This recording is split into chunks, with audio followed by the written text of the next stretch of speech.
Come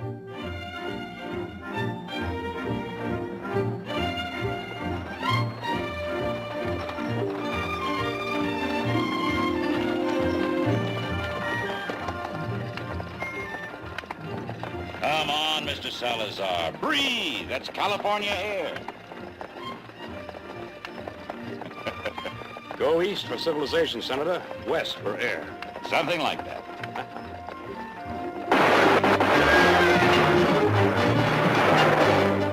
Put it over to the side.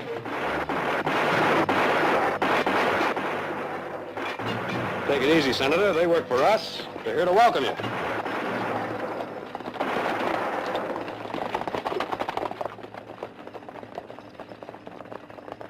Oh, I'm sorry, Senator. I thought you'd be pleased. Oh, Nick, it's not your fault. You see, there's been a threat. A threat on my life. No more surprises, Mr. Barkley, please.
Oh, Judd. Judd, you shouldn't have. Mother, it's so lovely. She's lovely. Thank you. You know, I was just about to say it's good to be back home. And it's true. I almost feel as though California were my home. Now pour me some of that good California wine. The good California wine we ship back east.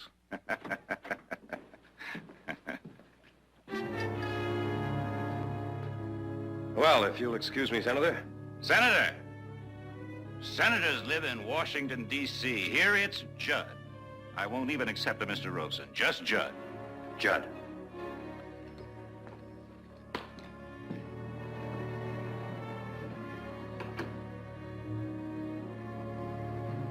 Mrs. Barkley, if the senator's room is ready. Oh, of course. You must be very tired after such a long trip. Me? Tired?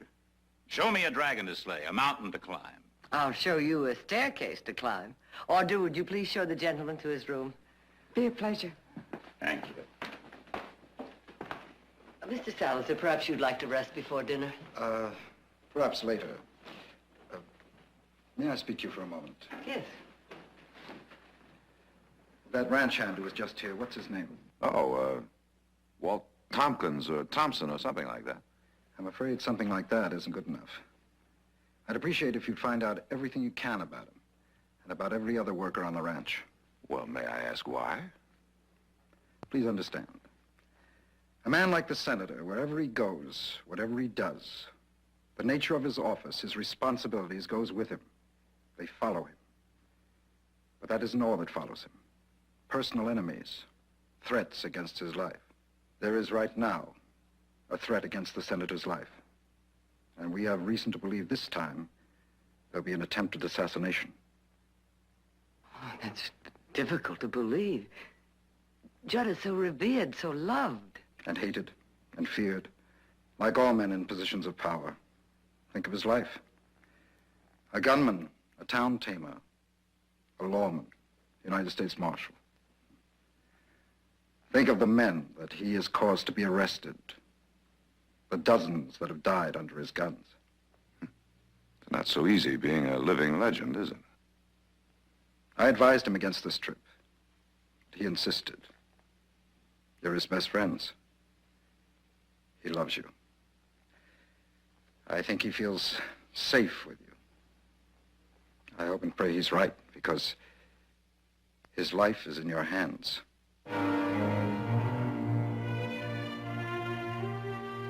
Now, if you will show me to my room. Certainly.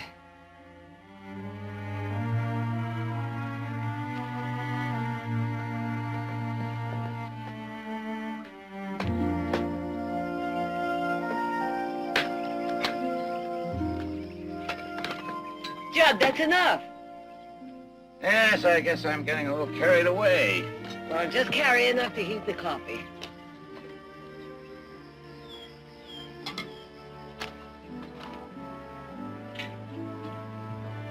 There we are.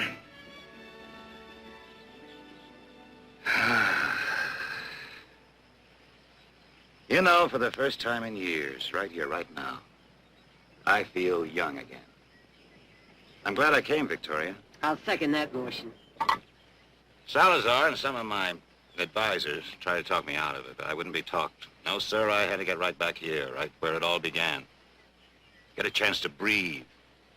Begin to renew myself. Well, don't expect any sympathy from me, because you never looked better in your whole life.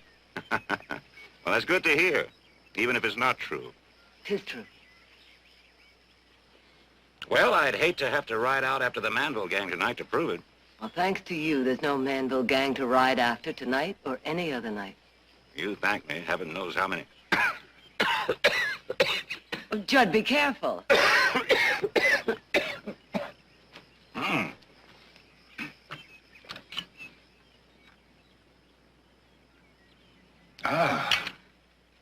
If I had choked, my enemies would award you the Medal of Honor, and that chicken bone would be enshrined in the National Archives.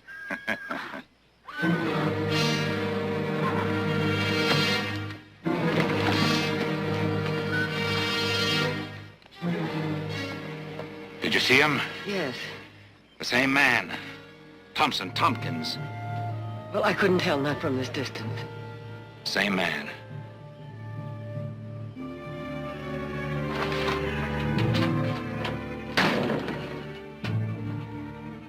Evening, Walt. Evening. Well, looks like the boys went off and left you all by your lonesome, huh? It's Saturday night. You know how that goes. Uh-huh. You're, quite a loner, aren't you, Walt? Well, that's my privilege now. Yet for a man who likes his privacy, you get around quite a bit, don't you? What's that supposed to mean? Oh, you got any questions? You far away. I haven't got anything to hide. You were out on the East Range this afternoon, weren't you? Look, you know where I was. I was out collecting strays on the North Ridge. Well, while you were out on the East Range, did you see the senator or my mother? Look, I told you where... Well, Heath sent me riding back here. I may have cut across the East Range. I don't rightly recall. Walt, I asked you while you were out on the East Range if you saw the senator or my mother. Now, that's a very simple question, isn't it? Well, maybe I did. What does that prove? Nothing? Yes?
down there. He started climbing up, heard me coming, and ran off. I'll check the bunkhouse, see if anyone's missing. That won't be necessary, Jared. It's that same man, Tompkins. I saw him riding out. At least now we know for sure. We'll leave in the morning. No. He's only one of them. There may be many more. In Washington, we're protected. I say we're staying. No assassin is going to drive me out. We're staying.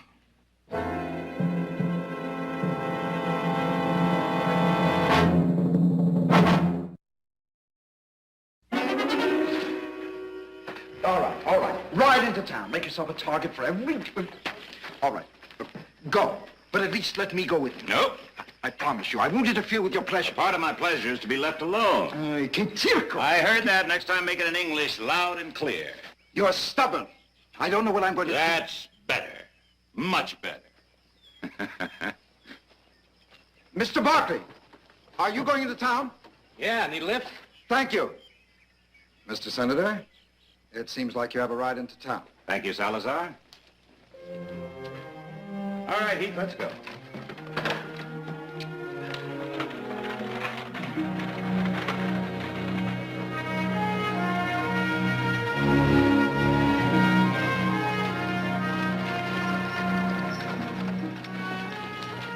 It'll take about an hour to load the wagon. Oh, take as long as you like.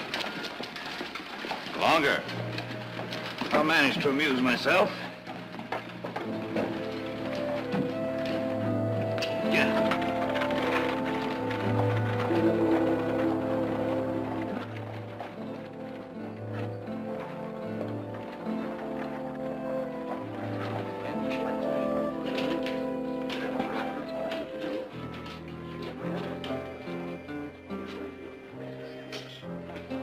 Whiskey.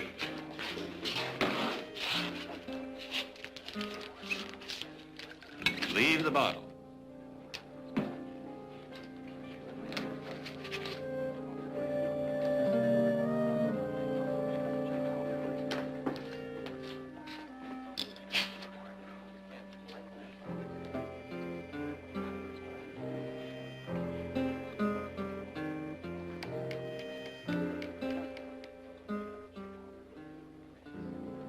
Look, pull up a chair or take a walk. I don't like spectators. Not unless they look like Pearl here.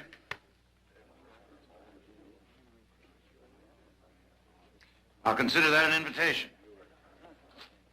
That's the senator. Jed Robeson. Name of the game is 5-card stud. The deal's to you,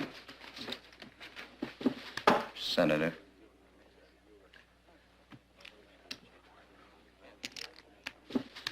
Table stakes.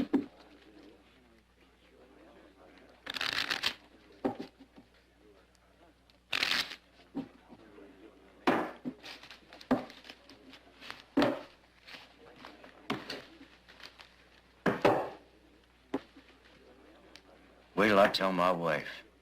It sure is an honor, sir. It sure is.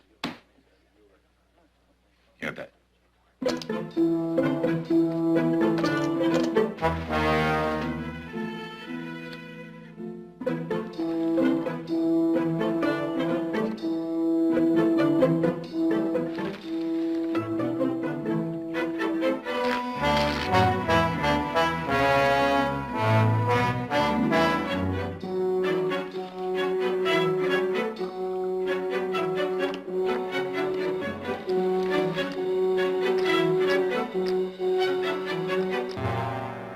You're 15.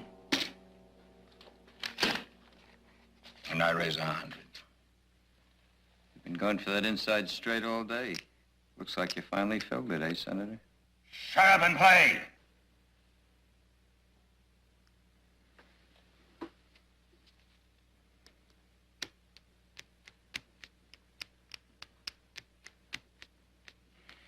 Well,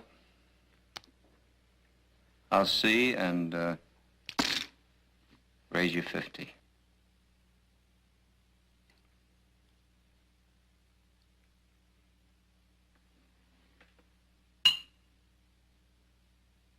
Honey, would you get me a refill on this?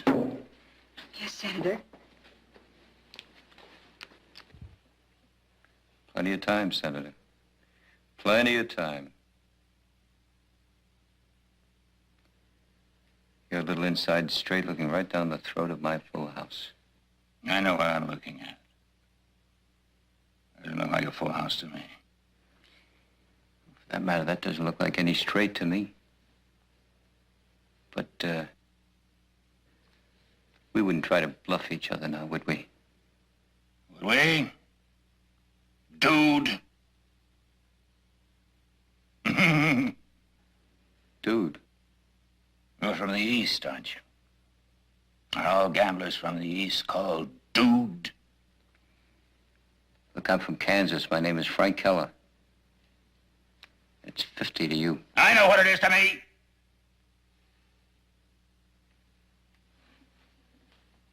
I know what you said is your name. I still say it's Dude.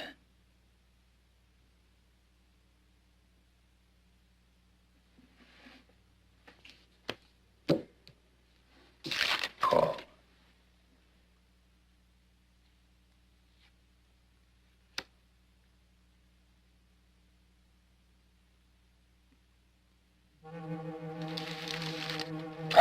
Bottle of whiskey!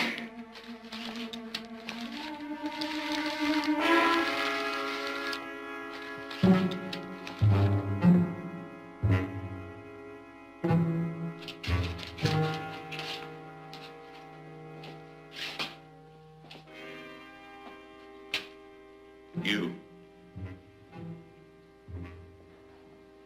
You. What's your name? Your name! You talking to me, mister?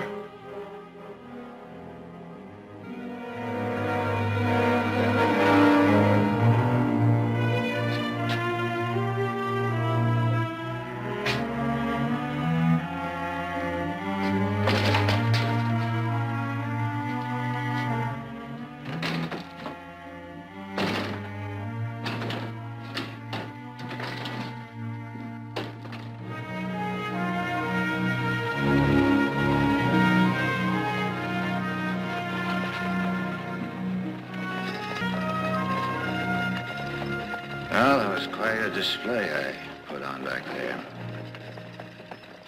Challenging a blind man. Well, you've been under a lot of pressure, Senator. Oh, I guess so.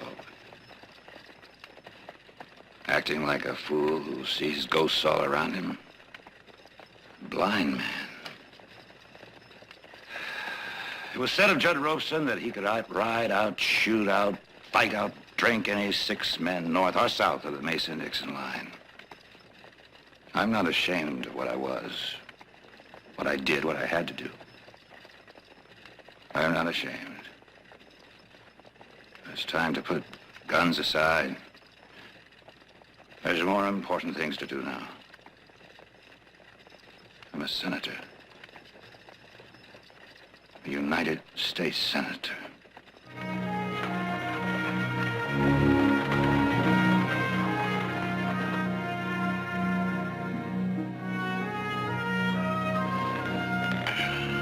Salazar? Yes, sir. I played poker and lost to a man who says his name is Frank Keller. Yes, sir. What was his name? St. Louis, about 12, 15 years ago. A gambler, dapper, dude. Dude Madden? Madden, that's it. What did he look like? Tall man, big hands, deep-set eyes, and that mouth, that grin, taunting. Suddenly I can see him. I can see him almost like it was yesterday. First thing tomorrow, I'll ride into town and have the sheriff check on Keller. He may have some information on him already. Tomorrow morning? First thing. Good night, Senator.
again, Senator.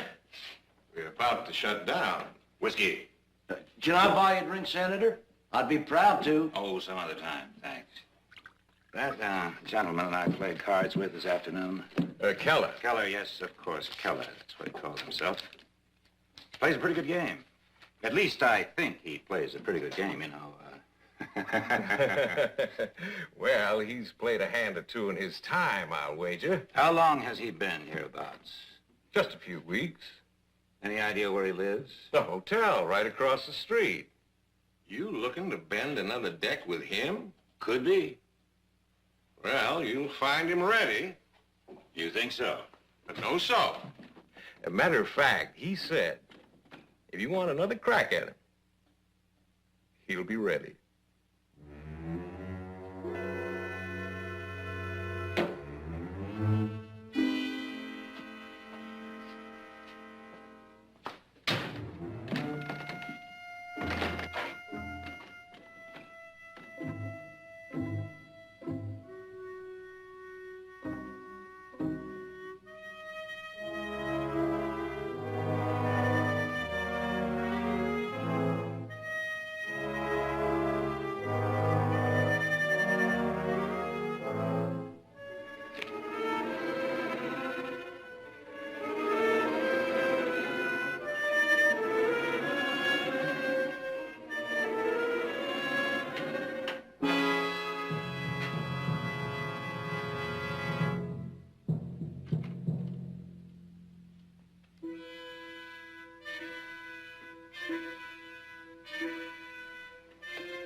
Anyway, the minute Senator Robeson come in the saloon tonight, I knew there was a shooting in the air.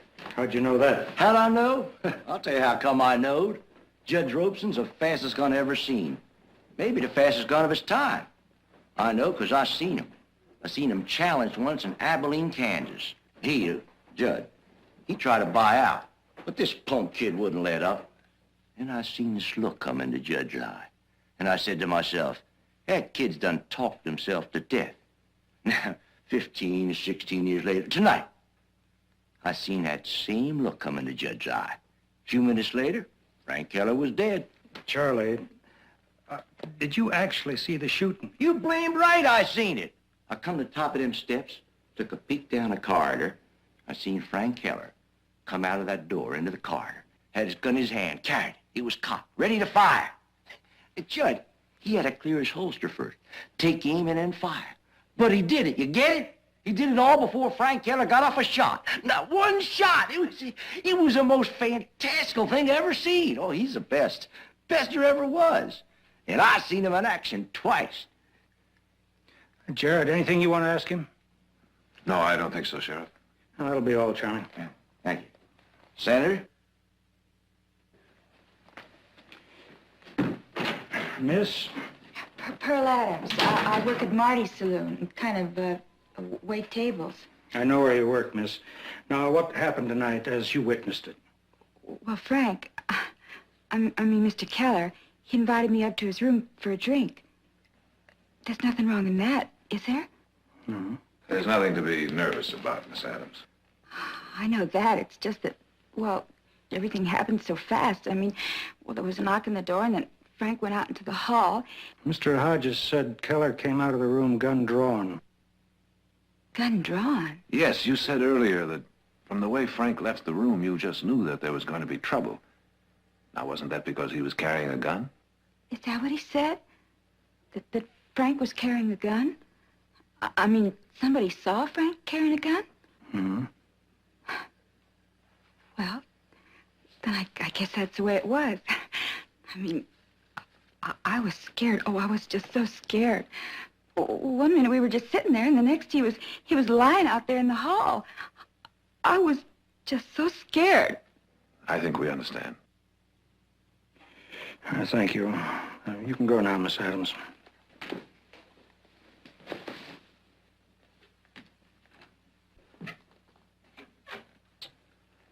I'm sorry to have to get you out of bed, Jared, but I felt the need of a good lawyer and a good friend. You qualify on both counts. I don't think you'll be needing a lawyer, Senator. We have an eyewitness account of what happened. And for the time being, that'll have to suffice. Oh, Mr. Salazar, I can answer a few questions. Not until you've checked with Washington, sir. These matters concern not only you personally, but perhaps the national security. All right, gentlemen, I say this, and it'll have to do for now.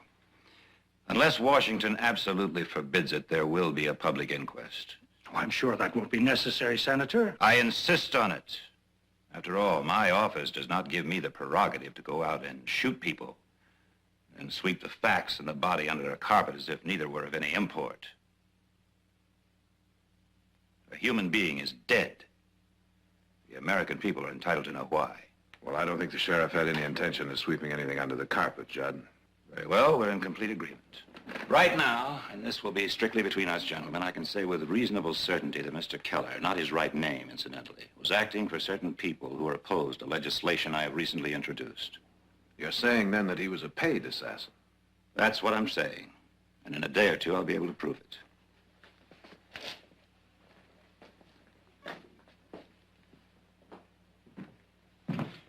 Sir, if somebody's out to kill you, they may have hired more than one man. Oh, they have. Two for certain. Jared, that ranch hand, whatever he calls himself. Walt Tompkins, Sheriff. I'll have one of my deputies right back with you, Senator. Well, thank you, Sheriff. I don't think that'll be necessary. One assassination attempt an evening is all we can expect. I don't believe there'll be any more trouble. Oh, good night. And it's been a pleasure meeting you, sir. Well, under the circumstances, I wish I could say the same thing. You're a good man. The country needs more like you. Well, thank you, sir. Sheriff, I asked you to check out all people with criminal records. Oh, I have some of that information over in my office, Mr. Salazar, if you'd care to look at it. Thank you very much. I'll see you back at the house, Senator. Night, Jared. Sheriff? It's been quite an evening. That it has. We'll see the sun come up on the way back.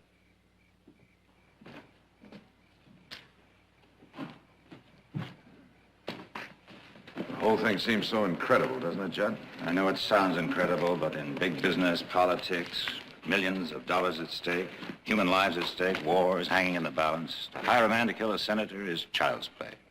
Judd, if you suspected that Keller was an assassin, wouldn't it have been wiser to warn the sheriff to keep an eye on him? I guess I'm used to doing things myself. Jared, I thought if I could talk to him, sound him out, I might be able to. Well, you know what happened. He came out of his room with his gun drawn and... Yeah. Well, we better get back to the house. I think you can use some rest.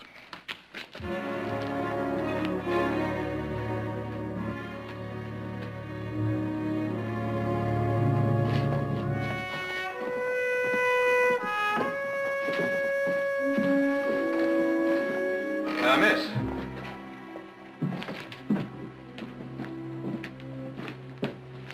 Good morning. Are you leaving? That's right. I see. Well, may I? Tell me, does the district attorney know about this? The district attorney knows nothing and wants to know even less. You'll forgive me, but what's that supposed to mean? Oh, come off it, Mr. Barkley. You're the senator's lawyer, his friend. You're part of it. Part of what? Never mind. I have to go. Just a minute, young lady. I ask you a question, and I'd like an answer. Part of what? I want you to understand something. I may be the senator's defense attorney, but both the senator and I want nothing but the truth to come out in that court. So if you know anything at all, to either deny or corroborate that defense, I'd like to... Which was that Frank had a gun, that he was waiting up there in the dark to ambush the senator, that some people paid him to do the job, What a joke, Mr. Barkley. What a stupid joke. Ask anybody who knows Frank Keller. He never carried a gun, never. Can you prove that? I spent enough time with him that I can prove more than that. Besides, I was there when it happened. Remember, Mr. Barkley? Go on. I was in the room. I didn't see a thing. You realize I can have the district attorney subpoena you, force you to come back here and testify. Testify to what, Mr. Barkley? That I could see through a closed door into the hall? Testify to what? No matter what I say, it wouldn't matter. People already made up their mind. By the time you and the district attorney finished questioning me, well, about my line of work, whether I ever spent any time in jail, do you think there'd be anybody taking my word? Come on, Mr. Barkley. I'd probably wind up in jail for perjury. I'm sorry, Mr. Barkley.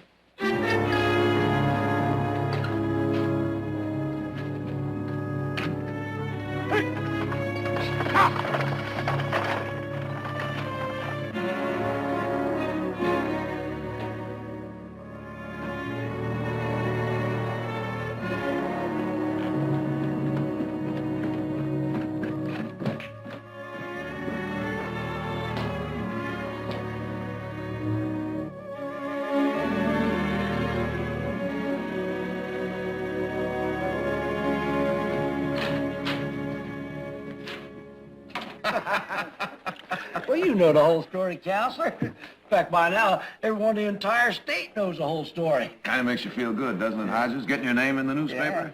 Just like being a celebrity. Yeah. Yeah. Well, not that I care. I never looked to be in the public eye. Oh, no. But you know what interests me? What you told the sheriff. You said that you could just see there was going to be a killing by the look in Judd's eye. That's right. Most men I know would have run away from trouble like that. Not right into the teeth of it. A man shoots as straight as Judd ropes and not much danger of hitting poor little old me. Besides which, you made darn sure you weren't in a line of fire, right? All right. Keller's room's around the bend in the corner. Man can hardly get hit standing near the stairway. I'm no hero, that's for sure. Can't get hit. Can't see around that bend either. What are you driving at? Just this, Hodges. You never saw Keller coming out of his room, and you never saw him holding a gun either. Do you know why? Because he didn't have one, did he? Did he, Hodges?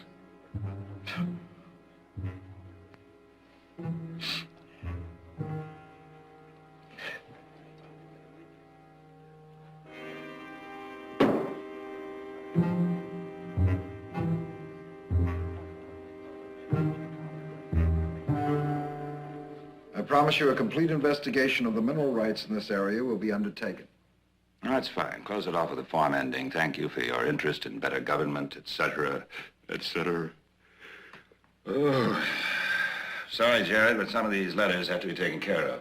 I understand. That's if I can stay awake that long. You know, your mother took me for a ride today and really put me through my paces. Don't be so sober, Jared. Keller's girl is, by your own admission, a lady of slightly ill repute. That's true. But what about our eyewitness, Hodges? Hodges, I never put much faith in his testimony from the first. He's a publicity seeker. I know the type well. He couldn't possibly have seen Keller's gun. But I saw it. All right, Judd. Let's put aside what Hodges said, what the girl said. How am I to prove that there was a gun? Oh, Jared. Before the sheriff got there, how many people? Guests of the hotel, townspeople, could have picked up that gun. A souvenir. Something to leave their grandchildren. That's possible. Let's say for the moment even probable. It still doesn't change the fact that the girl said Keller never carried... While we're at it, let's get one thing straight. His name was not Keller. I'm afraid it was, Judd. He was checked out thoroughly. He was born Frank Donald Keller, and he died Frank Keller. He was an orphan. And there's no indication that either he or any member of his adopted family ever ran afoul of you in any way. I was sure, absolutely certain. Somewhere along the line, that man had a personal grudge against me. His eyes, where he moved, Reminded me of Duke Madden. Right, Salazar? That's right. Bet your life that's right. Now listen to me, Jared Barkley, and listen good. I don't care what you found out with your checking. It wasn't I who did the checking, Judd. It was the district attorney. Well, you tell the district attorney to check his facts again, because I'll bet my intuition against his facts any day in the week and twice on Sunday. And with Salazar on top of the package, well, that man can remember whether somebody I arrested in Whitewater, Texas in 1855 had a wart on his nose. And if he had one, whether it was on the tip or on the side. Neither. It happened to be in the middle of his forehead. I think I'll turn in. Jared, can I see you a minute? Excuse me, Judd. You better get some sleep yourself, Jared. Because tonight it sounded like my lawyer's trying to get me hung.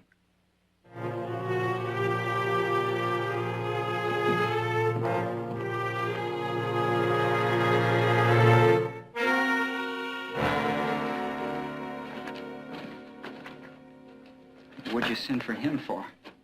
I wanted to see Nick and get my wages. You ran out without waiting to collect those wages. Why? Look, I didn't exactly run. I was run out, Mr. Barkley. What were you doing under the senator's window that night? I was just taking a walk. Just taking a walk, huh? That's right, I was just taking a walk.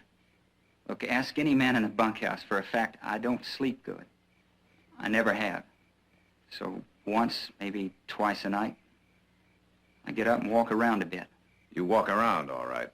Not 5 minutes after the senator arrived, you walked right into the house to gawk at him. Look, I was sent to get Nick. And as for gawking at him, he's a famous man, a senator, a gunfighter, and you don't see men like him every day. Maybe. But if it's all so innocent, that still doesn't explain why you ran. Jared in Walt's shoes, taking a walk at night. Somebody takes a shot at you. Maybe we'd have run, too. Jared, in town yesterday, I saw Judd come within 1 second of shooting down a blind man. Look, Mr. Barkley, when I realized that Judd Robeson was shooting at me, and from the first, he'd been looking at me. Look, I don't know how to explain it. It was like he was sizing me up for the kill.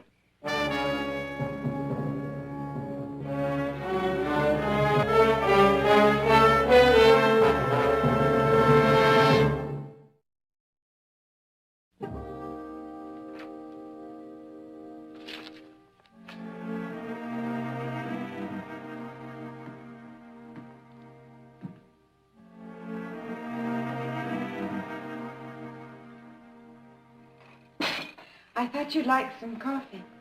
You working on the senator's case? There's some cold beef. Would you like a sandwich? Jared? Oh, I'm sorry, honey. I was 1,000 miles away. I brought you some coffee. Thanks. Jared, what's wrong? You've been in here all day, and if you don't shave pretty soon, You know something, honey? Those pretty blue eyes of yours see a lot more than I thought. Do you want to talk about it? Not just yet. If and when? I may just take you up on that. Thanks for the coffee.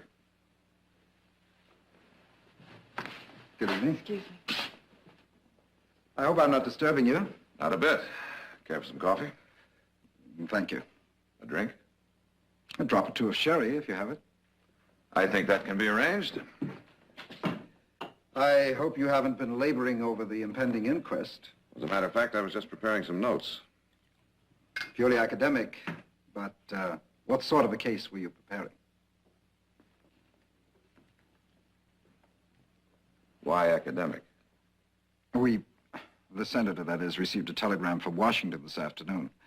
I'm afraid that it's going to be impossible for us to remain here for the proceedings. I see. What you're telling me is that you've simply decided to cancel the inquest. I'm afraid we must, much as it pains the senator to do it. If my memory serves me, Mr. Salazar, it was the senator who asked for the inquest. As a matter of fact, he insisted on it. Mr. Barkley, it was a mockery at best. The facts of the case were public knowledge. The verdict was a foregone conclusion. Was it? Well, you were to be his defense attorney, Mr. Barkley. Surely you know that the killing was justifiable homicide, self-defense. It's excellent sherry, Mr. Barkley. Excellent. Thank you. Good night.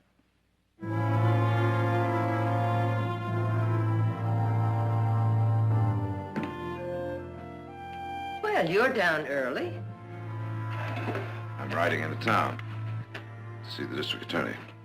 At this hour of the morning, what's wrong? You heard what happened about the inquest? Why, no Judd's been called back to Washington. Suddenly, unexpectedly called back to Washington. And so, much to his regret, forced to cancel the inquest. I'm going to ask the district attorney to insist that he stay and face that inquest. I don't understand. Why? Mother, when Judd asked me to defend him, I had to find out certain things. Things that don't go down easily. What things? Jared, I want to know. What things? All right. I'm convinced that the man sees ghosts. Ghosts out of his past that have come back to kill him. Imaginary enemies all around him. A man like that does have enemies, real enemies. Maybe. But Frank Keller wasn't one of them. Not nearly. But he thought Keller was an assassin. In Judd's mind, he had a reason. Yes, in his mind, he had a reason. But what if that mind is no longer capable of reason? I hope I'm wrong. But I've got to find out. Good morning.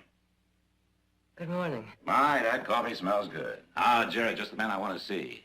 Do you have a few seconds to give to an old friend, an ex-client? I take it you're not exactly overjoyed that I'm not staying for the inquest. Well, I'm not pleased about it either, but certain things have come up, matters involving national security. They dictate that I leave for Washington at once, and that's that. But if you're not satisfied, go to the district attorney. Have him issue a subpoena. Force me to stay. If Washington allows it, I'd thank you. Because, believe me, I have no desire to leave here under the slightest cloud. Even if it's only in your mind, Jared. I'm on my way to see him now, Judd. Good. We'll both hope he gives you satisfaction. If you'll excuse me. Well, Judd, how about some ham and eggs? No. Later. Victoria, what did he say to you? Nothing you don't already know. He just thinks you should be here for the inquest. Better that the truth comes out, no matter who gets hurt. Oh, it's touching. It's touching, your son's sudden, passionate dedication to the truth. Sudden Well, dedication? maybe not so sudden. I saw it coming from the beginning, his burning desire to defend me. But you wanted an inquest. You insisted on it. Brilliant. Give them credit for that, using Jared, my friend, my lawyer, in such a manner. Diabolical, but brilliant. Victoria, I didn't want to tell you. I didn't want to believe it myself, but I have evidence now. Hardcore evidence, Victoria, that Jared is in league against me. Judd, what are you saying? Victoria, your face. Oh, sweet, wonderful woman, I was joking.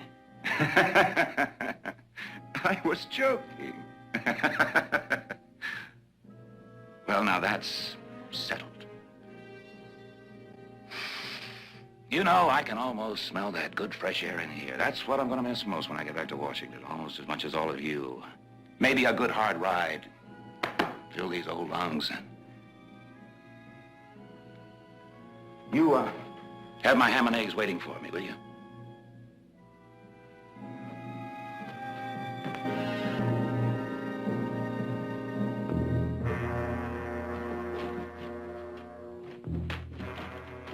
Oh, Mr. Senator. Mr. Senator. You can finish packing. I'm going out for some air. Oh, but Some fresh air, Mr. Salazar, if you don't mind. Of course not, Mr. Senator.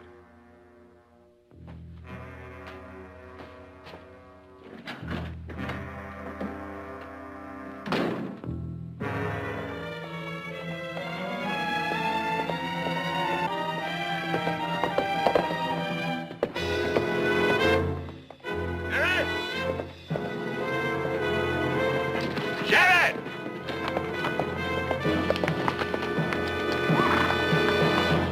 What is it, Judd? Been thinking about your little ride into town. Maybe it's not in the best interest of all parties concerned. I think it is. You're trying to get me hung, boy. We both know that now, don't we? You and your friends. You've been bought out, Jared. You're in the pay of the devil. You and your big business interests, your vested interests. You destroy me rather than see my bill passed into law. I don't want to hurt you, Jared, but you're misguided and so dangerous. To yourself, to me, to this great country. We're old friends, Judd. You and your fellow assassins. You're in the pay of the devil. No words, no apologies can recall a Judas. Jared, it's too late. I'm not armed, Judd. It won't be as easy with me as it was with Keller. There'll be no witnesses to say I drew first. Oh, Jared. Jared. Why couldn't you have let well enough alone?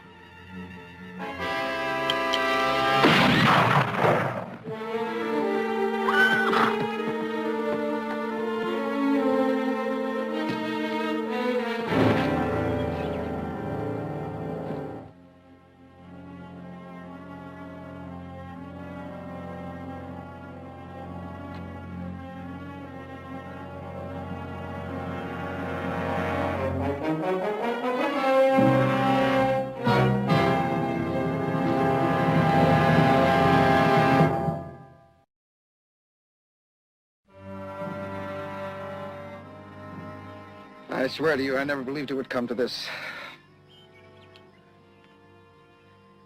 I hoped and prayed his visions, the hallucinations would pass.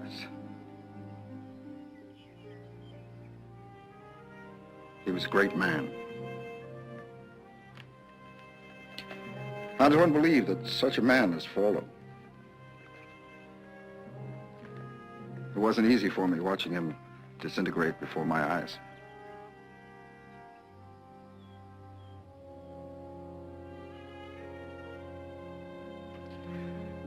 What are you going to say to them? Just what you've told me. The truth. What I said to you, Mr. Buckley, and what I'll say to the world are two different things. As far as I'm concerned, he was killed by one of his many enemies. Murdered by an unknown assassin. What do we gain by telling the truth? What do we gain by destroying the legend? Perhaps nothing. But we have no choice, do we? Mr. Buckley, I spent the best part of my life with him. Being with him, protecting him, it was the meaning of my life. You can't protect him anymore. He's dead. But not his legend. His legend, Mr. Salazar? Is it really that fragile that it can't bear the weight of truth? He was a great man. Do a few wrong moments in a great man's life wash away its entire meaning, everything that he was? I can't believe that. But that's a judgment we'll have to leave to history. I'll have no part in rewriting that history.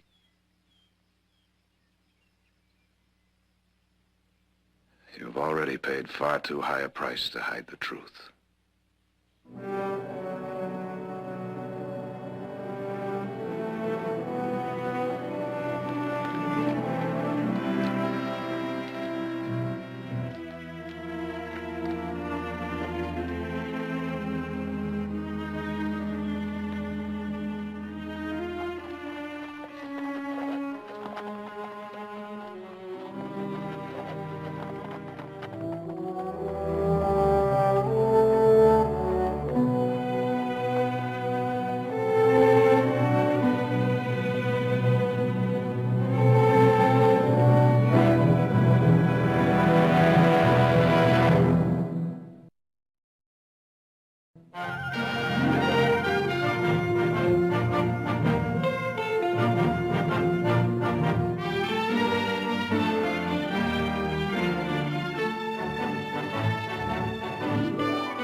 I have never had such pain. Well, I keep telling you, Nick, why don't you go in the dentist and have him yank it out? Well, maybe it don't have to be yanked. Well, then what's it ache for? This bad weather always sets in that bad tooth. Well, now, look, we're here. It won't take but a minute to go in and have it yanked out.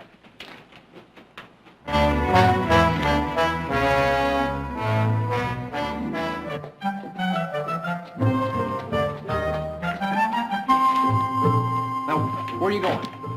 I'm going over here to get some toothache medicine.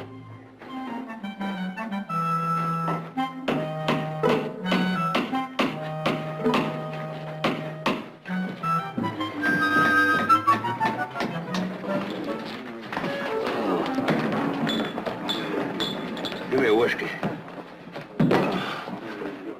Oh.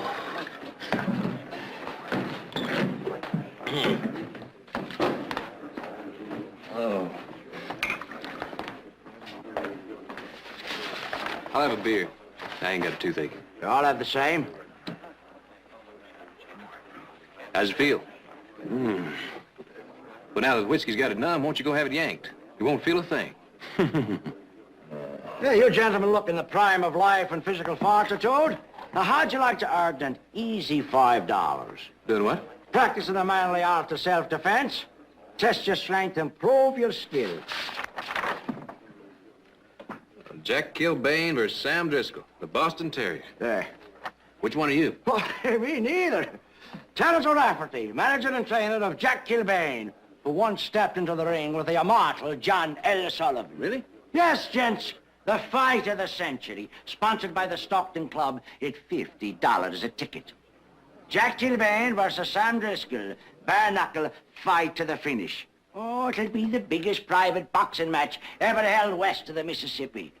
Marcus of Queenberry rules, that's no gouging or biting or kicking, eh? Now, are there any men among you that'd like to earn $5 as a sparring partner? And the first man that stays 3 rounds with Jack Kilbane wins this here gold piece. Eh?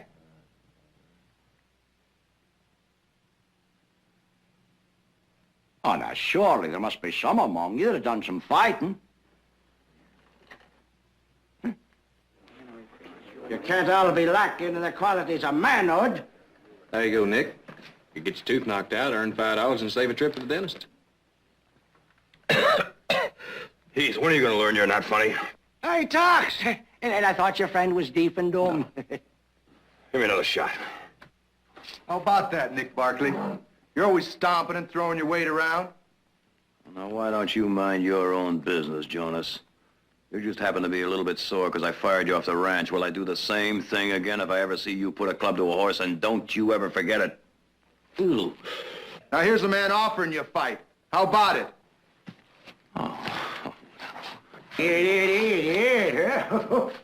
Didn't want to start no arguments. If Stockton doesn't have a man to go 3 rounds with Jack Kilbane, I'll just keep me gold piece. We'll send to Sacramento for some men. Well, I guess it's up to me, Nick. Where'd I sign up? Well, what do you want to do that for? What do you want to fight for? I used to box in the Army. What do you get for it? You get your brains knocked in while some yahoo watches. Well, it might be a shame to turn the man down. People might think there ain't no pride here in Stockton. Pride? Besides, the ideal of a Barkley knocking out the great Jack Kilbane, that kind of tickles me. Right here? Now, wait a minute. If anybody's going to fight in this family, it's going to be me, Nick Barkley. Oh, fine, fine. I'll see you at Brown's Warehouse in 20 minutes.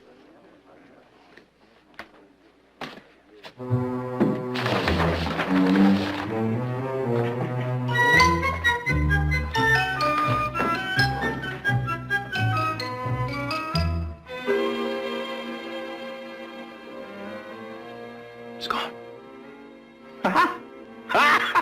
It's gone! It's gone!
was just having fun. I tricked you into this. Now let's get out of here. I signed up. Well, they can get somebody else. That guy's nobody to fool with. Here we go. Here we go. Easy. Up. Well, thank you very much, my friend. But I'm afraid you don't win the $5. It's 3 rounds you got to stay. 3. That's right. All right, Mr. Barkley, you're next. Now, let's see what you can do. Well, he hits pretty hard. I may not be able to be much competition. You wouldn't be trying to back out on me now, would you? I mean, no. Nick, you don't have to prove anything. Use your head. Can't use my head. Marcus of Queensberry rules you can't butt a man. Can't use my head.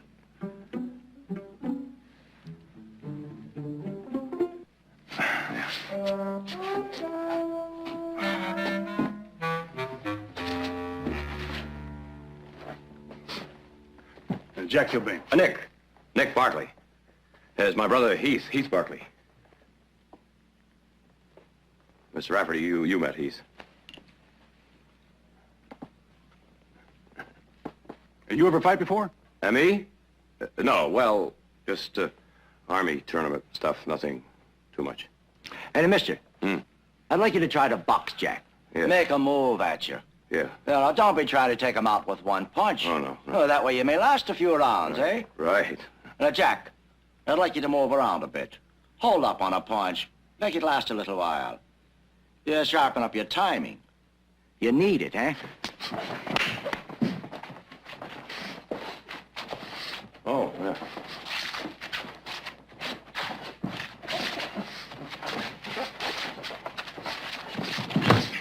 Oh, that's pretty good punching, cowboy. I get even better.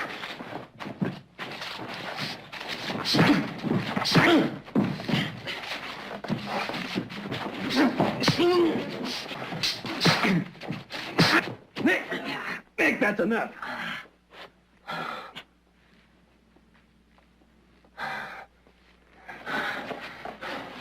Now you're gonna come to me. You better get the seat of your pants ready then, cowboy, because you're going to be sitting down. Come on. Now, isn't that enough? You stay out of this, Heath. Oh, Kilbane. I'm gonna get you with one of these if it's the last thing I do.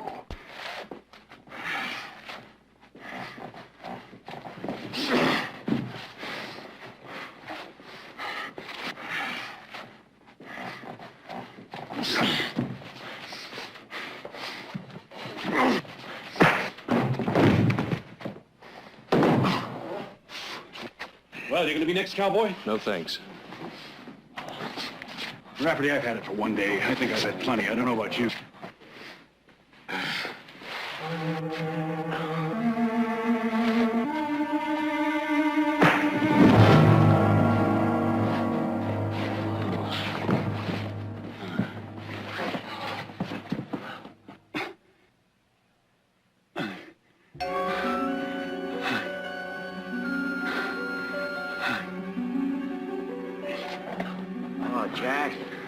Jack, boy, lay down. Maybe I'll have a little more respect for Stockton cowboys, huh, Kilbane? Take it easy. It was a fluke. I knew this would happen. I knew it. Those 2 fights with Sam Driscoll. Got pounded bad. Get out of the way, will you? No, take it easy, Jack. Just take it easy. Here we go. I got to finish the fight. He sent you over a lucky one. No. I quit. Besides, you had me out on my feet. No, don't worry about me, cowboy. Just hit my bad side. Turn out the lights for a minute. It'll go away. I don't want to intrude in your business, mister, but I think he better be checked by a doctor. Right. Me? Yeah, you. I've been fighting since I was 15 years old. Oh, watch it. Hey. Yeah. Now, we're going down to see Dr. Morar. He's just down the street, and I don't want any nose. Okay. Now, Heath, you get back to the ranch. I'll be there as soon as I see he's all right. Right.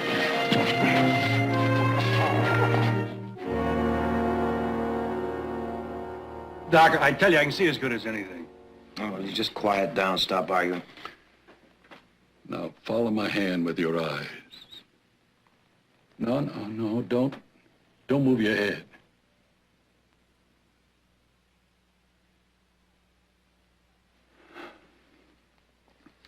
How much has he been hit on that side? Who knows? Jack's had over 100 fights. Could always take a punch. No, I don't know. What do you mean you don't know, Rafferty? I'm thinking of Sam Driscoll. He could hurt you bad. You never saw the day. Now, let me explain what has happened. A blood clot is very probably formed and is causing pressure there inside your head. Well, how come I feel okay then? Listen, I could go out there right now and... Shut up! Who's the doctor here, him or you? I know how I feel. If it's a blood clot, there's every chance it'll go away and you'll be as good as ever. But I'm telling you this, if you ever fight and get hit there, that blood clot can move, not dissolve. And you'll be dead.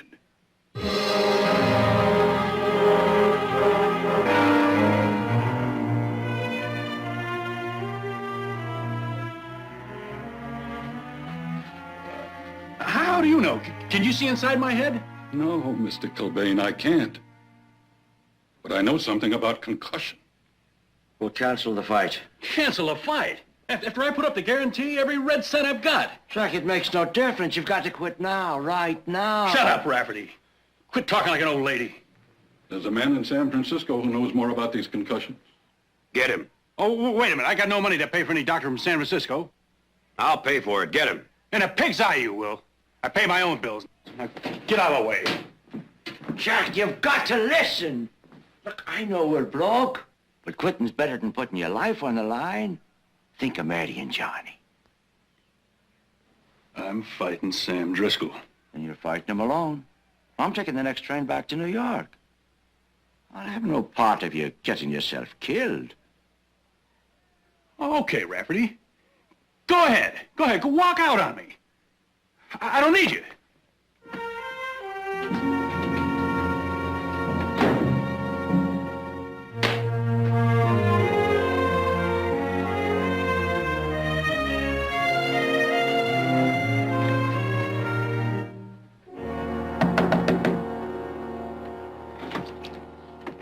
Well, I'll bet you're looking at the picture of your paw in there, ain't you?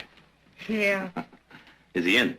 Pop's sleeping. He's in training right now, and... Hello. Oh. I'm Mrs. Kilbane. Oh, Mrs. Kilbane. Well, may I speak to you a minute, please? I'm Nick Barkley. I'm the man responsible for your husband being hurt this afternoon. Hurt? Yes. He didn't tell me anything. Oh, I see. Well, Won't you come in? Johnny, I want you to take this downstairs and get a newspaper for your father for when he wakes up. All right, Mom.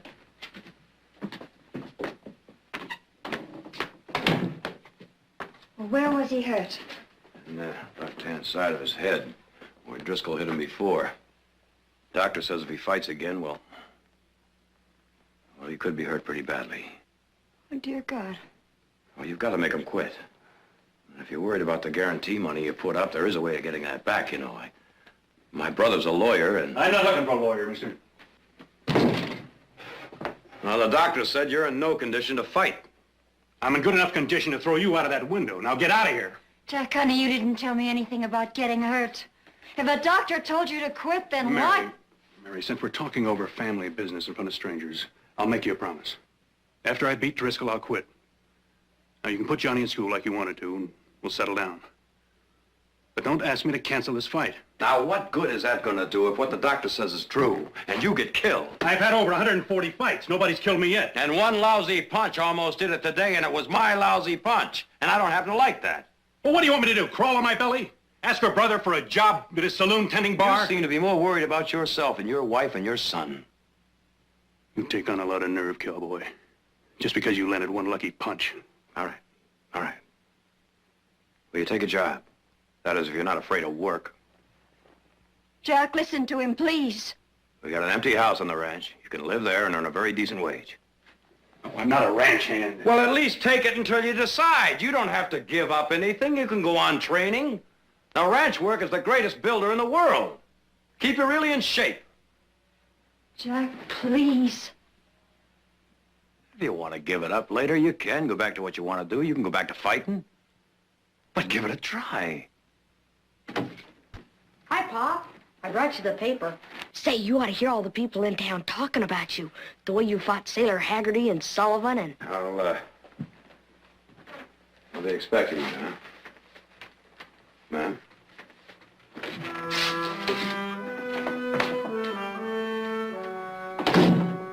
What's going on, Pop?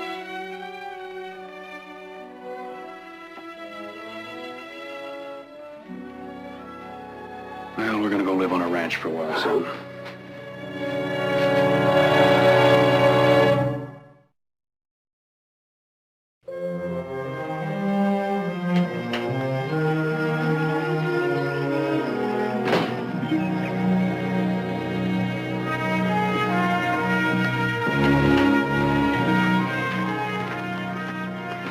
Bill Bain, why don't you step up on your horse? We gotta pull some cattle out of the hills, all right?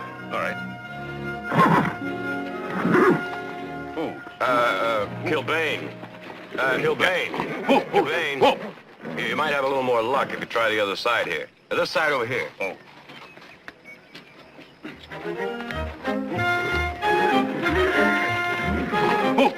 Whoa! Jack! Jack, the rain.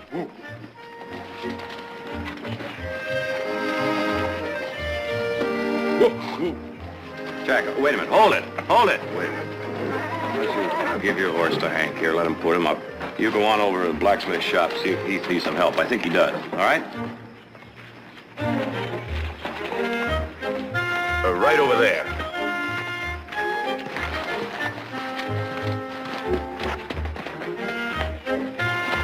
Come on. Get up.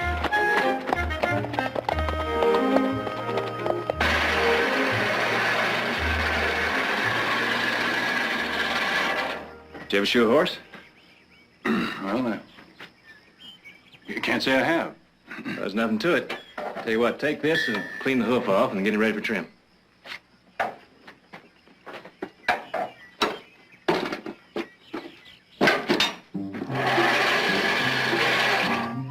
Go ahead.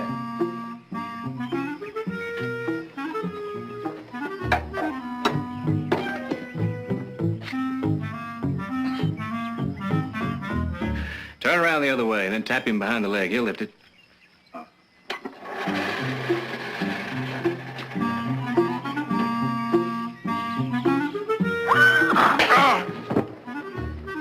Hey, you all right?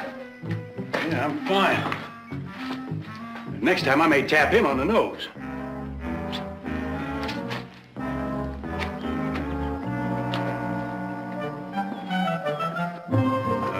You stand still, Plaster. It's gotta be done. It's gotta be done.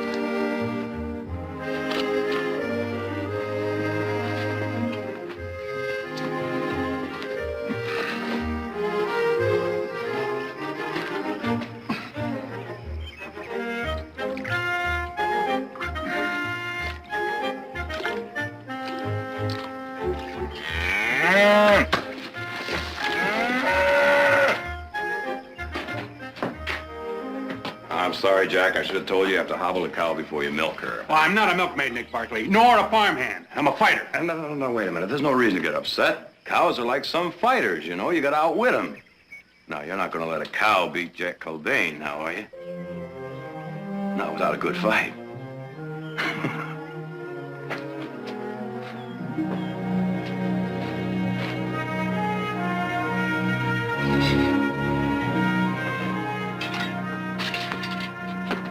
Here. Be careful, Playtime. I said be careful. Oh, hello, Mrs. Barkley. Mary, Miss Mr. Kilbane. Barkley? I hope your family likes pears. Our trees were loaded this year. Do you know we put up almost 100 quarts? Oh, that's very kind of you, but I don't have any fruit jars. Let me bring you some. Oh, thank you. We don't need it, Mrs. Barkley. I mean, you've made one small mistake. We're not charity cases. Jack, please. Well, I mean, living in this house rent-free is bad enough, but if it's pears Mary's after, she can wait till after the fight and buy them.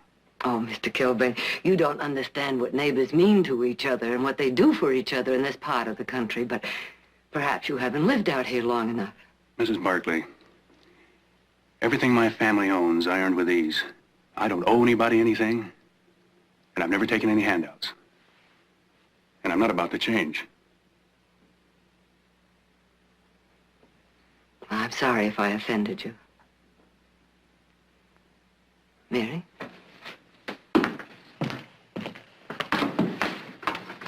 Mrs. Barkley. Thank you. You're welcome.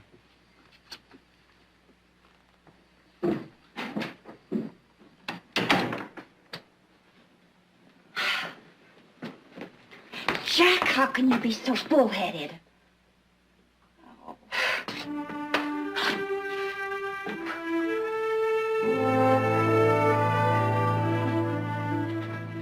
You better sit down and eat your breakfast, son. You too.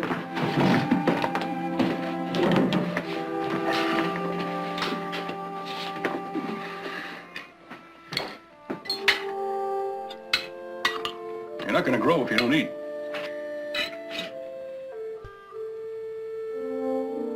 You're not sick, are you?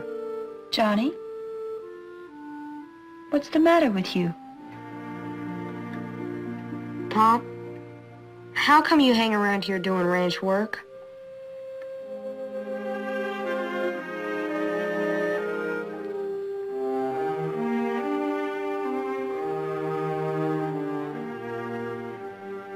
Are you gonna quit the fight? Johnny, where'd you get such a notion? I rode in town with Mr. Barkley and some of the people were talking. They said you were going to. Oh, you're all mixed up, son. Well, that's the silliest story I ever heard. Me quit? Jack, if you don't tell him, I will. Tell him what? About the doctor. What doctor, Pop? Mary, you don't know what you're talking about. Jack, the doctor said... Mary, he wasn't serious. Only a woman wouldn't know he was joking.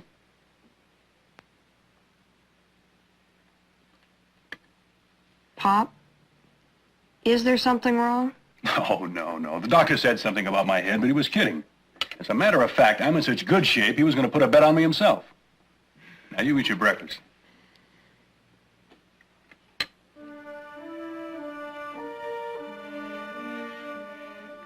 Well, I guess I better be getting to work.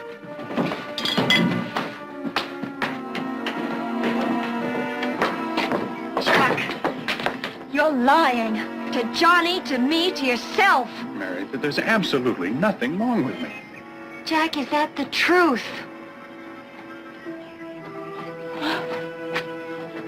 Oh, Jack, don't be wrong. Please.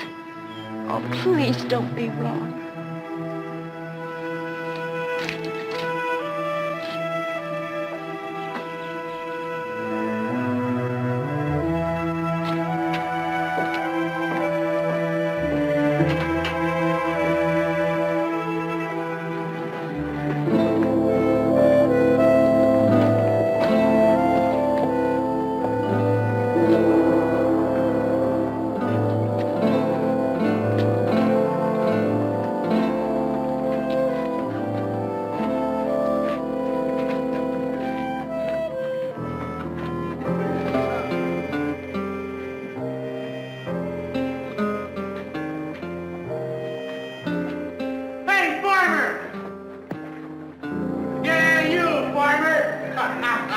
Yeah, that's him. Hey, look at that. Kilbane got himself a job loading wagons. What are they paying you, 2 bits a day? Sweeping out barns and milking cows. Finally found your proper calling, eh, Jack? Well, I see you still got the same big mouth, haven't you, Driscoll? Hey, I hear you're backing out of the fight. What's the matter? You scared? Say, those jobs are so hard to find. Maybe I can put a word in for you. Sweeping out saloons. Or you can put your kid out in the street dancing for pennies. Hold it! Hold it! Hold it! There's no money in street fighting. Oh, what about it, Kilbane? You gonna back out? All right, Jack. Come on, I just want to get you riled up. Now, come on. That's where you were wrong, Driscoll. You're gonna get all the fights you can stomach. Where's Flaherty, his manager? He had to leave town.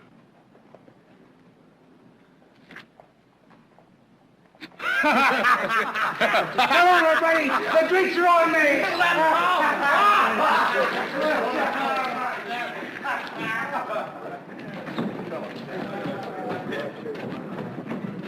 Let Come on, forget it. Come on. Oh, we better get our stuff.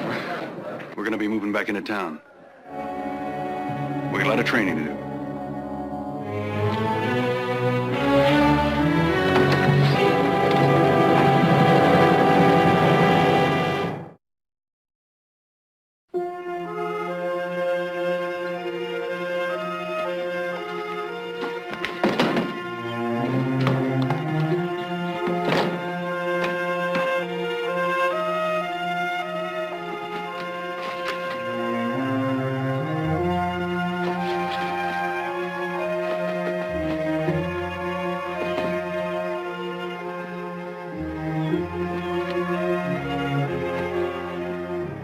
What are you doing?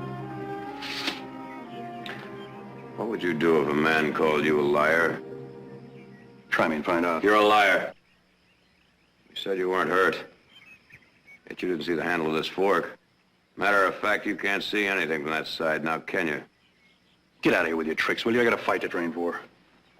Jack, if there was a chance to get out of this, would you take it? Not a what? Don't play dumb with me. You're not in this thing to win. You're in this to get your guarantee money back. Because you don't have the train fare to send your wife and boy back to New York. I'm fighting because I'm a fighter. All right. If there was a chance to get that guarantee money back, would you take it? Driscoll would see me dead before he'd give me a nickel. Well, what about widow's money for Mary, in case that blood clot all of a sudden decides to break loose? Get out of here. You got nothing to say to me. All right, all right. One way to get that guarantee money back is that someone shows up in that ring, right? Yeah, that's right. All right. I'll fight Sam Driscoll. You? Yeah, me. You don't belong in the same ring with him, cowboy. More than you do. You still got that blind side. Well, just don't worry about me, eh? Come on, get in the buggy, son.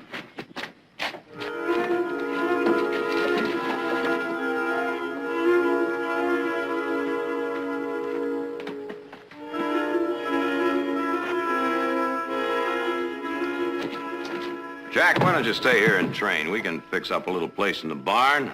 Besides, your wife Mary and your son here, they like the house pretty well, don't they? Keep your favors and get out of my way. Now, wait a minute. You need a manager, you need someone to train with, and I'll do it for Rafferty's 10%, all right? You? Fight manager? Mm-hmm. Oh, now, come on. I've followed the fight game since I was, well, as small as this one here. And, oh, besides, where else could you find such a great sparring partner, huh? Huh? Well?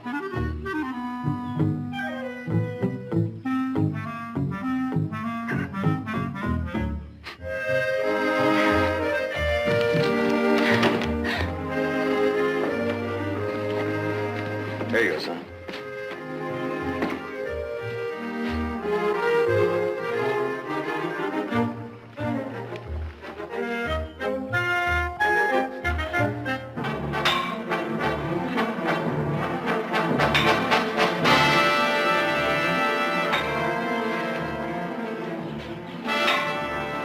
Jack, not too much of those weights. I don't want you tying yourself up. That's fine with me.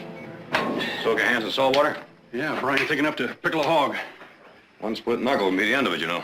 Now, don't worry about that. All right, start punching his bag. Make believe it's Driscoll. Keep punching till I tell you to quit. Go ahead.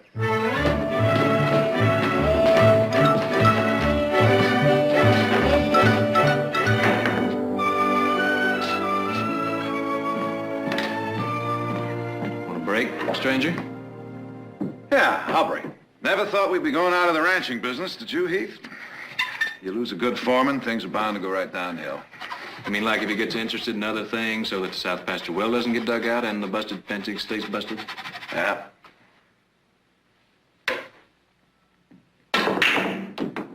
Nine and 15. Very sloppy, but effective. Funny a man raised on a ranch suddenly loses interest in it. Yeah, you'd think managing a ranch would be enough managing for any man. Very funny, boys. So I'm going into the prize fight business. Well, now, don't you think for 1 minute that I can't handle this ranch, too. And I wouldn't worry too much about Kilbane, either. His doctor is getting him an instrument that can tell whether the blood clot is still there. Nick, we're not worried about the ranch or Kilbane. We're worried about you, Nick. Maybe you're getting in too deep. And if something happens to Kilbane, you're going to blame yourself. Anyway, all we're trying to tell you is that no matter how deep you get, we're in it with you all the way. Well, now, why didn't you say that before? We just did. Step aside.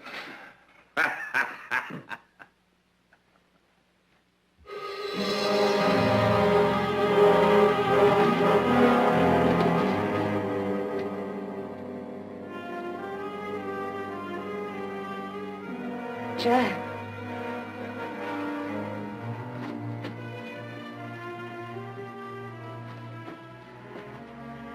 What were you doing? Reflexes. I was seeing if I was dropping my shoulder or carrying my chin too high. Why were you moving your hand in front of your face? Well, I told you, Mary, reflexes. Is that all? Honey, Nick's waiting to take me to the Jack, fight. I don't want you to fight Driscoll. Mary, I told you, it's for you and Johnny. It's the last time. I don't want you taking chances with your life. You tell Nick to call the fight off. Don't ask that. I am asking it. And if you don't, I'm going to take Johnny and go to my sister's in Sacramento. Mary, I mean it. Mary, I haven't got time to argue. But you'll see. I'll take Driscoll inside of 5 rounds. Jack, you know I love you. Then you'll stay? No.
Kilbane, I saw your wife at the train station. Looks like she got sense enough to leave a loser.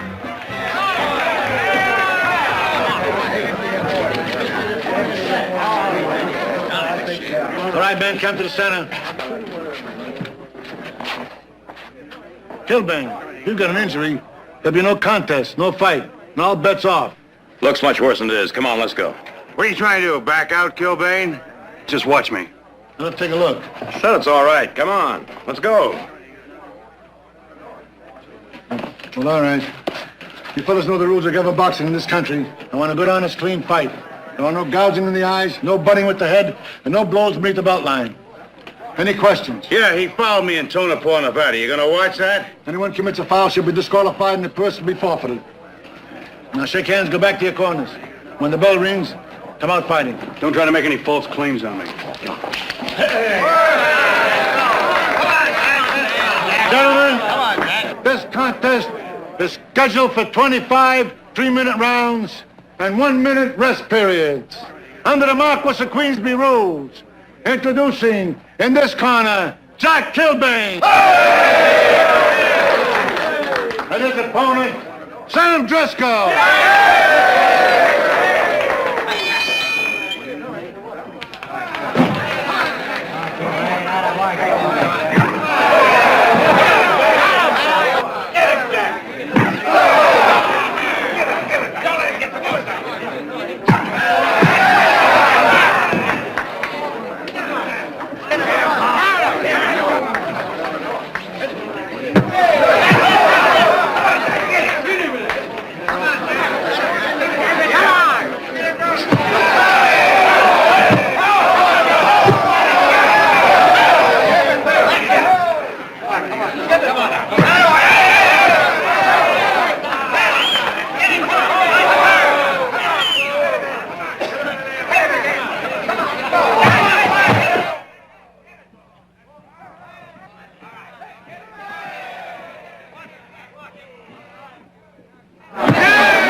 We'll get him now, Sam. We'll get him now.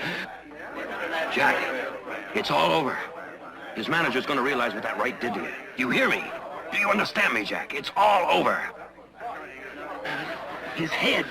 The weak spot is in his head, Sam. You got that? Bang him on the left side of the head. You got him punchy. Work on those ribs. Keep him low. No. That's where he wants it. Get him on the left side of the head. The left side. Got it?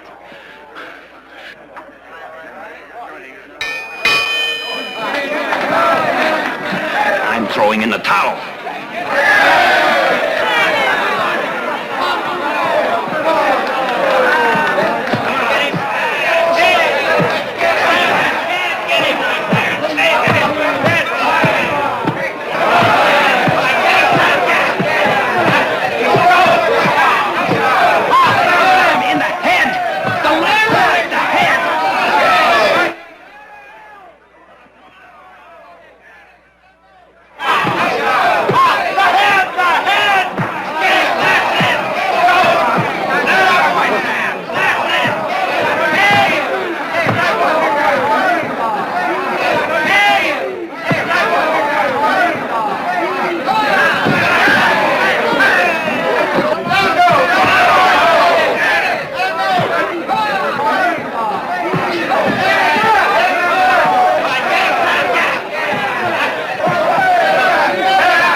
sometimes it's difficult being a woman.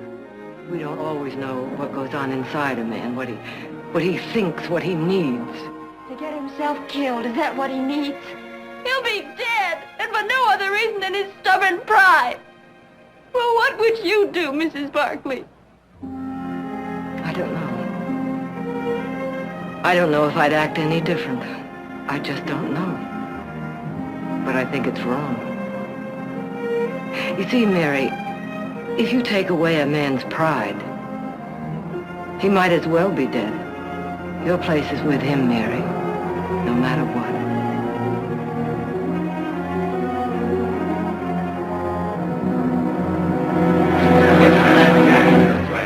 Jack, listen to me.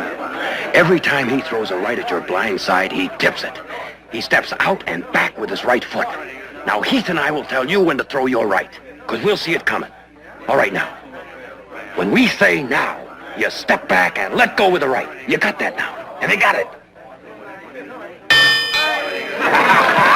get him now. Now get in there and get him. Jack, you sure? Do you understand it? We say now. You step back and let go with the right. Your fighter's got to answer the bell, mister. Do you hear me? Remember that. Now, step back, let go with the right. Go on. Archie, I'll give you a bite of these.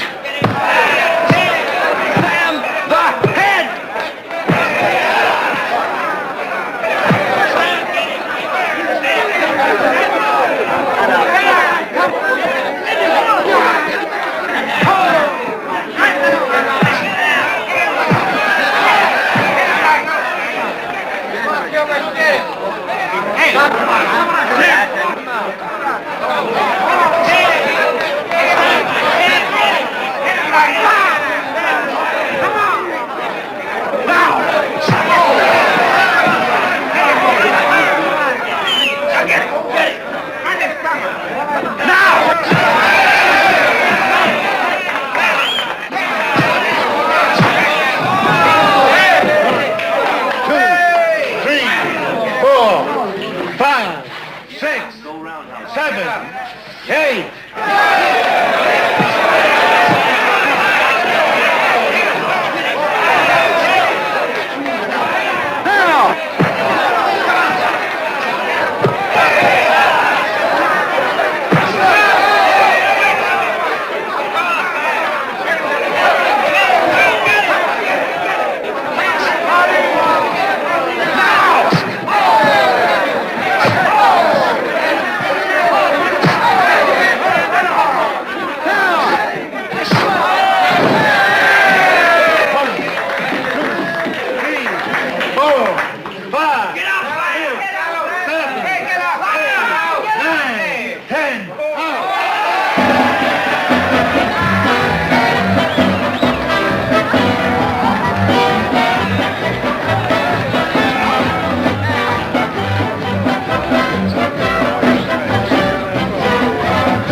Glad you came back, Mary. If you hadn't, it all would have meant nothing. I could never leave you, Jack. Johnny and I will always be with you. You know, I've been thinking, as long as a man has some brains left, he ought to be able to use them for something else besides a target. You don't mind if I don't go on a fight for the championship, do you? No. Oh, Jack. I guess I'm just bullheaded, honey. But it was a decision I had to make myself. Well, I've got me some money now. I guess I'll try something else. What, Pop? Oh, I don't know. But we'll do all right, son. You ever think about being a farmer? Farmer? Uh-huh. You put about half of that stubbornness of yours into being a farmer, and you might wind up being a very prosperous man. Say, isn't that place down by Frenchman's Creek still available? Sure is. And from what they're asking, it could be quite a bargain. Well, maybe you got something there, cowboy. See you later. See you, Jim.